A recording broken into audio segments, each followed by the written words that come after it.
Hello and welcome to the MoneyMagpie Invest podcast. I'm Jasmine Birtles, the founder of MoneyMagpie, and today we are talking about gold, gold, gold. But before we do, first things first, you need to follow me and follow this podcast. You need to like it and you need to subscribe. Oh, and you need to comment because we're very interested in your comments.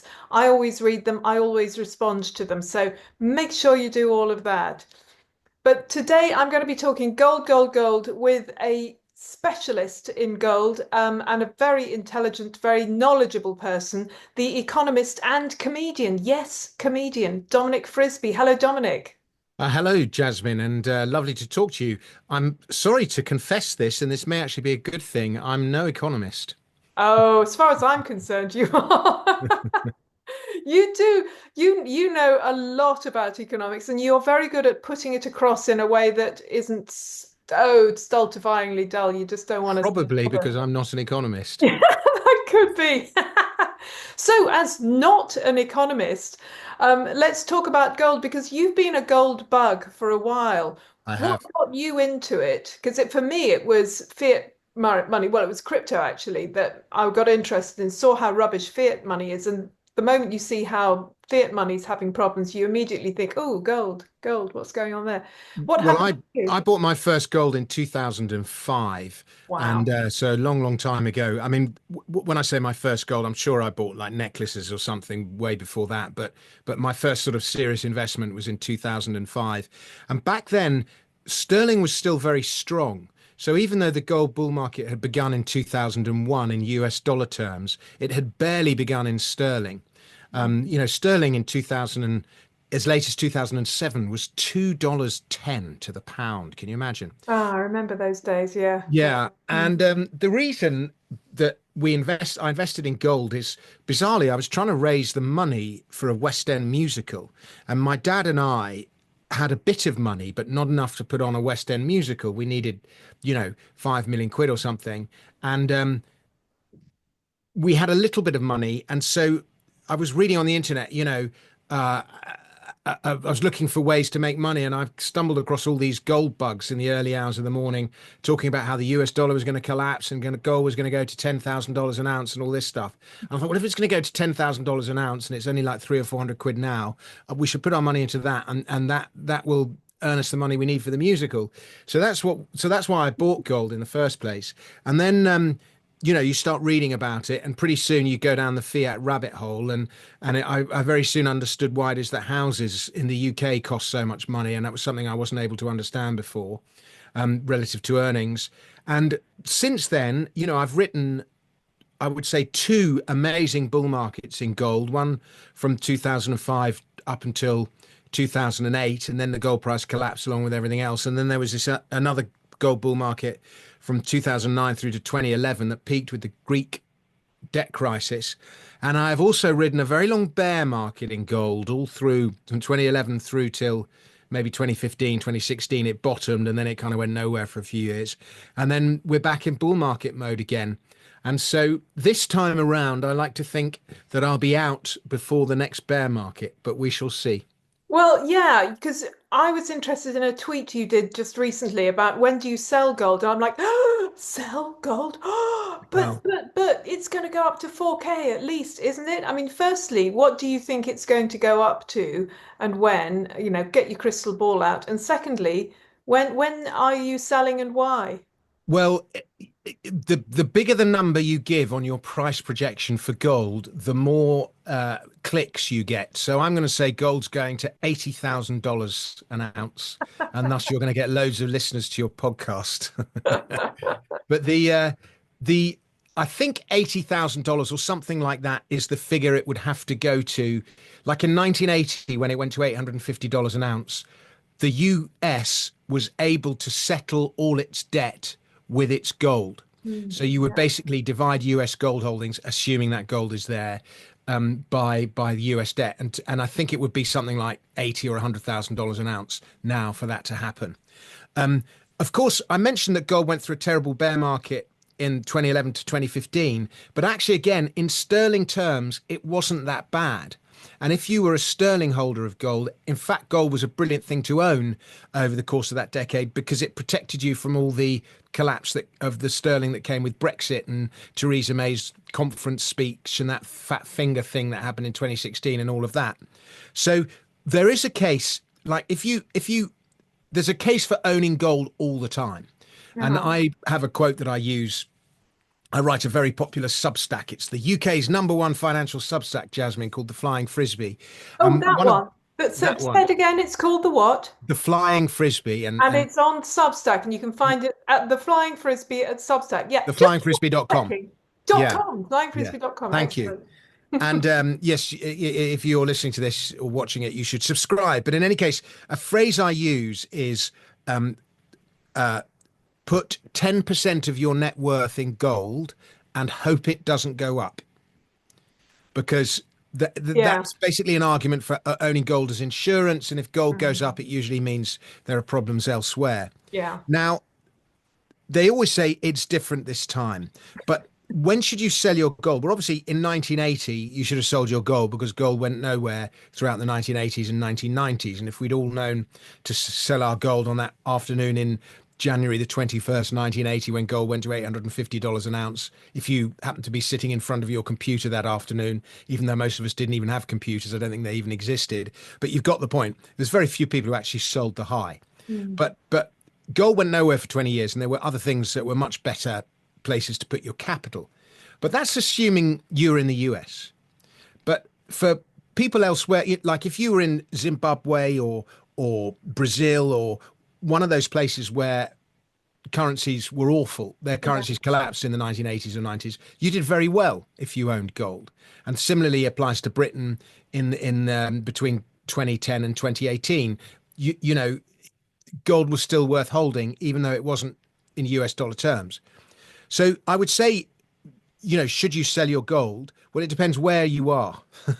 A lot of that depends where you are and how much faith you have in your national currency. So that's that. But there are reasons why this gold bull market is different to previous gold bull markets. And, no two bull markets are the same, but basically this gold bull market started shortly after the Russian invasion of Ukraine, about 2 or 3 months after the US confiscated Russian $300 billion worth of Russian assets. And just suddenly, the gold price just started moving up. And every time it went back to its 50-day moving average, somebody was buying it. And it was not Western retail. If you talk to all the bullion dealers and so on, retail was not buying. And that's why the junior mining companies didn't move, because retail tends to buy junior mining. And that just wasn't moved. Retail wasn't even buying gold, let alone junior mining companies. But somebody was buying. And as it turns out, it was central banks, particularly China, but also Saudi Arabia, Thailand, and others. And it was all most entirely central banks who are in what's called the Shanghai Cooperation Organization, which would basically be central banks whose countries lie along the Silk Road. China's trading partners, not necessarily great friends of the US. And I think what happened, and this is happening on the quiet, China is declaring maybe 1/10 of the actual gold that it buys. It's declaring it's buying 10 times the amount it says it's buying. Oh, And I it's know quite an that. astonishing figure. Yeah. And what we're seeing here very clearly, and it's not exactly like Donald Trump has gone to China as I want to make peace with China. We want to have good trading relationships. He's taken the opposite stance. He's gone very aggressive with China, tariffs and all the rest of it. And that's not going to encourage China to stop this process of de-dollarization.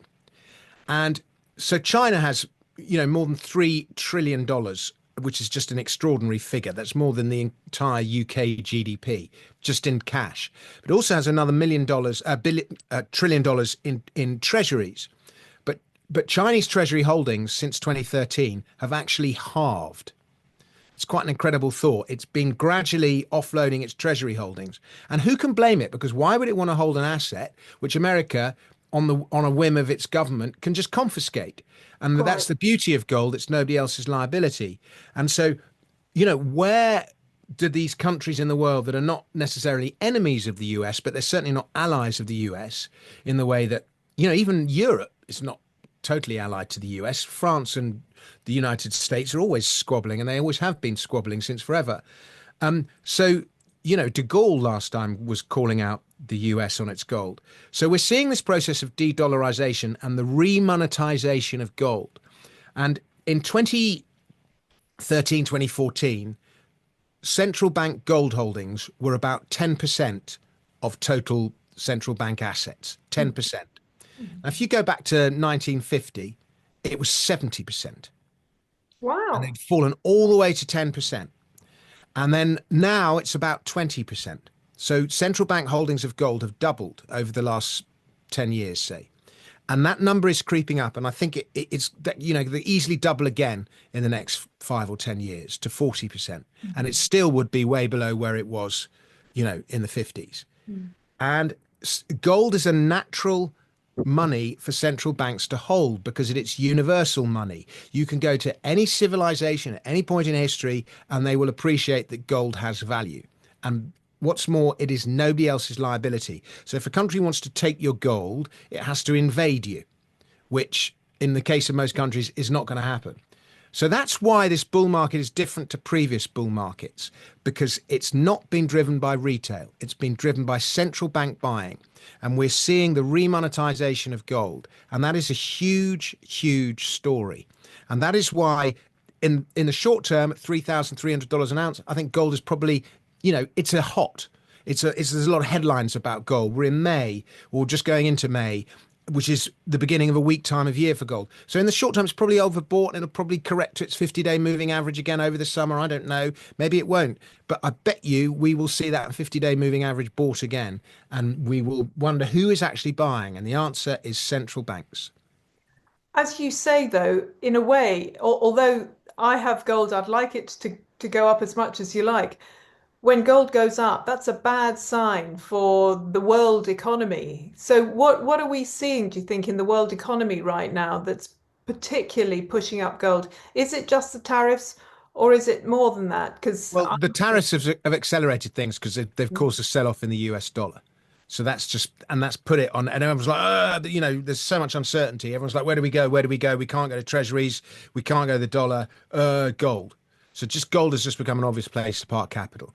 And that hot money, that will move away in due course. But yes, I love the idea as a gold bug who has lots of gold that gold gets remonetized. I mean, properly. At the moment, central banks are just buying it as a store of value. I think the days of us actually buying and selling stuff using gold as a medium of exchange, they're possible, but it's pretty unlikely. But in any case, it will be remonetized as a store of value. And that's already happened with a thing called Basel III, which was an accord a few years ago that graded gold to a tier one asset. So, so but yes, if were the world to suddenly go back onto a gold standard, the only way that could feasibly work is if the gold price was many multiples higher than it is today. Now, if the world would actually go back to a gold standard, that means that something big and bad has happened. So, even though you and I, with our hoards of gold, will be able to buy most of Kensington, might not be that we actually want to buy no, Kensington, yeah, if you see what I mean. So yeah, be yeah. careful what you wish for. Yeah, absolutely. And you were talking, like I mentioned in your Twitter feed, about when you sell, and you were comparing it to the Dow, the position of the Dow. I mean, is this based on stats from earlier that when the Dow and gold get to a certain stage, that's a good time to sell? Yeah, yeah, it is. Ratios are a very good way of valuing, seeing relative value in markets. And so I look at the ratio of gold to the oil price. I look at the ratio of gold to the housing market. I actually look at the ratio of gold to wages, and I actually look at the ratio of gold to the Dow and the S&P. And relative to London property, gold is looking pretty expensive, but by no means the most expensive it's been. But if just say London property's already come down maybe 20%, but let's just say it comes down another 15 or 20%, the gold price rises another 40 or 50%, something like that, then that would be equivalent to where the gold price was in 1980 at the peak. Mhm. And then you would think, oh, actually, even though the remonetisation of gold is a real possibility, UK housing is very cheap relative to gold. I'm going to roll out of gold and buy a house. At the moment, oil is the cheapest it has ever been relative to gold, Wow. except for those few days during COVID when the oil price went negative. Right. Yeah. So, that ratio is saying sell gold, buy oil. I'm not ready to do that. But the fact that I'm not ready to do that is meaningless. The ratio is saying that Yes. oil. So I look at all those ratios and they're a good way. And according to those ratios, this bull market is mature. But here's the real one. If you look at gold relative to earnings, by Mm, earnings, I mean salaries, mm, mm. it is the most expensive it has been ever Okay. relative to So, average salaries. So an ordinary person has to work for longer, has to put in more hours than at any point in history to buy an ounce of gold, or in any wow. point in recorded history. And that is not necessarily telling you that gold is expensive. It is telling you how much wages have been eroded by the pernicious Yeah. forces of inflation and fiat money and all the rest of it. Well, quite. I mean, you've mentioned property, and that's something that we keep noticing. I mean, over the last 30 years, particularly, the disparity between wage growth and house price growth has just gone off the charts. So It's just it's awful. saying, yeah, because on the one hand, you're saying about how much of property you could buy with gold, how little gold it takes now to buy a London property. But conversely, it takes many more hours to work to buy certainly London property, but pretty much any property in the country, I'm guessing. Yeah, and there's so many factors at play here. It's the fact that well, firstly, there's no shortage of labour, particularly with increased migration from the third world that pushes down the cost of labour. Labour, the this will might upset feminists, but I'll say it anyway. The once upon a time when there was only men in the workforce, now that women are in the workforce again, that's pretty much doubled the labour supply. So it's pushed down wages. And so now, it often takes two salaries to buy the middle class Yeah. lifestyle that maybe in the 1950s was affordable with one salary. I'm not saying it's not a good thing that women are in the workplace, but the increased labour supply has driven down the cost of labour. Absolutely. And this is something that I've worked out in the last few years. It took me years to realize that it wasn't really about emancipation for women, although I do like working. But, it was about bringing down wages. As you say, you've doubled the workforce. Suddenly, you've got a whole load of cheaper workers, and particularly women. And, that's something that's always being banged on about, that we are paid less still on the whole than men are. So, happy days for employers, really. Why wouldn't you want cheaper people? Yeah, absolutely. And the other factor at play, Jasmine, is that, and this, I wrote an article about this on the Substack, and it was at one point it was the most read Substack of all time on of mine, which I find incredible because it's such a niche subject.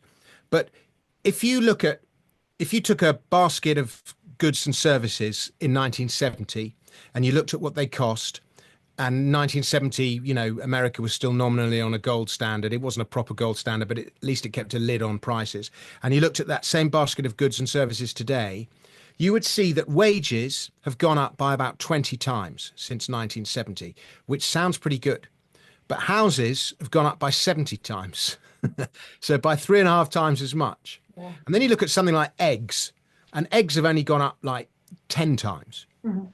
And you can look at various other goods and services, but what you tend to see is that goods where the production of those goods has got better because of improved productivity or China or whatever it is, China, Chinese labor costs or whatever. So things like washing machines and eggs and stuff like that have not gone up by nearly as much as houses, university tuition, or even cars.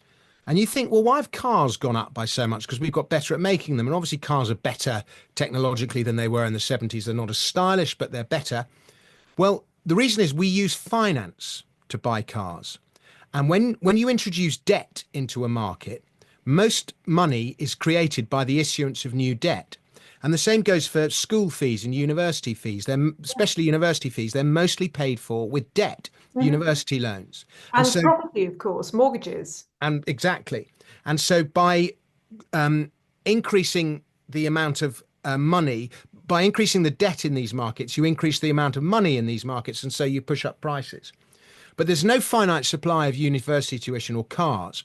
But there is, because of stupid planning laws, a finite supply of houses. And so when you push lots of new debt via mortgages into the housing market and you limit supply with planning laws, the result is that prices balloon. And that is why house prices have increased by so much more than wages and other things. So finally, Dominic, we've been talking about gold. We've also been talking about property, etc. Do we think going forward to go for, I mean, I think that gold is personally is going to be strong for a little while. But what about property? Because, and this is something that I get asked a lot, I'm sure you do. What about property? Is it a good thing to go into? Because there seems to be quite big downsides to me. But on the other hand, it's a solid asset that you can hold in your hands, you can touch it, and those seem to be good things in the long term or short term at least. Yeah, the problem with property is very easy to tax. And so you can have your, whether it's by council tax or all the various ways they find to tax it. And so I've always regarded, because of the nature of money creation and so on, I regard properties as financial assets. And but UK property is there's a massive exodus of millionaires, so that's going to take away buyers at the top end of the market. The stamp duty on, if you want to buy a property above a 1.5 million pounds, I mean, the stamp duty, you've got to find more than 100 grand, sometimes as much as 200 grand in tax to pay the stamp duty. And you're like, you can't borrow against that. That's 100, 200 grand in tax, dead money. And most people, you know, just don't have 100 or 200 grand to just throw away like that. And even if they do, a lot of people are resistant to doing it. So that's just brought total stagnation to the property market in that sort of 1.5 to 2.5 million market. I like to look on at property prices all the time, and it seems that there's a particularly nice houses on the sort of outskirts of London and the sort of green belt. It just seems very stagnant, the property market in that area. And then you just got problems with the economy more generally. People aren't feeling that positive. So all in all, it sounds like, even It's if it looks cheap, property is probably not a great place to be. You're better off, frankly, putting it into gold. I think so. There's no capital gains tax on gold sovereigns. By the way, if your viewers are interested, I've got a whole guide on my Substack on how to buy gold. I keep saying it with the flyingfrisbee.com. And if you just go there, you'll find the guide straight away. But yeah, I'm not wildly bullish on UK property. I mean, never underestimate UK property, one of the golden rules of what I've learned living in the UK. But I think we might have a year or two or three of muckiness to get through first. Yeah, I agree. Well, Dominic, thank you very much indeed. Tell us again the name of your Substack. My pleasure, Jasmine. It's theflyingfrisbee.com, and I'd be glad to have your listeners and viewers reading my stuff. That's great. Thank you, Dominic. That's fantastic. That was Dominic Frisby. And of course, on MoneyMagpie.com, particularly in Money Magpie Invest, we have the Money Magpie Invest newsletter, which is totally free once a fortnight. Sign up to that. We've got a whole section on gold and on property as it happens and on crypto. So have a look at Money Magpie and have a look particularly at the investing section. I'm Jasmine Birtles. Nothing in this podcast should be taken as financial advice. If you need advice, pay for an advisor, a financial advisor. Ours is just information. And as I said before, do follow us, subscribe, like us, and comment, because we're always interested to see your comments and hear what you think. And I do reply to them. Do follow us at moneymagpie.com and here on the YouTube channel. See you next week.